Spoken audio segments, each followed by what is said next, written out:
We've got our eye on politics for you tonight, and the U.S. Senate has advanced what would become the first bill cracking down on illegal immigration during incoming President Donald Trump's second term.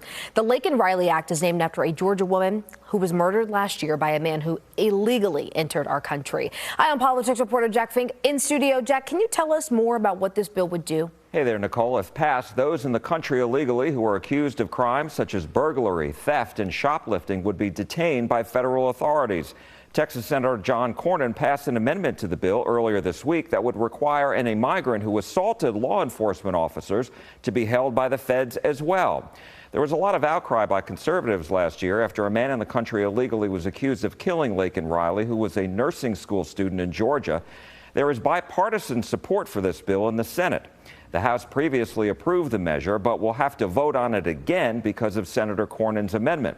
I spoke one-on-one with Cornyn this morning about the legislation and his amendment. I think it's common sense. It's shocking to me that 25 Democrats voted against that, but that's part of, I guess those are the 25 who didn't learn anything from the November 5th election. But I'm glad it passed. I expect we will send this to President Trump's desk and he will sign it into law shortly after he is sworn in. Opponents, including some Democrats and pro-immigration activists, have criticized this measure, saying it removes due process rights for migrants. The final vote in the Senate will take place next week. My interview with Senator Cornyn is coming up Sunday morning on Eye on Politics and also includes how he thinks Republicans will be able to pass the Trump agenda.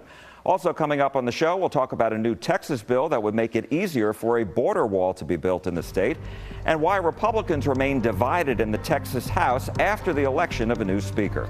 So get your fix for Texas politics. Watch Eye on Politics at 7:30 Sunday morning on air and streaming. Stay informed, and I will see you then.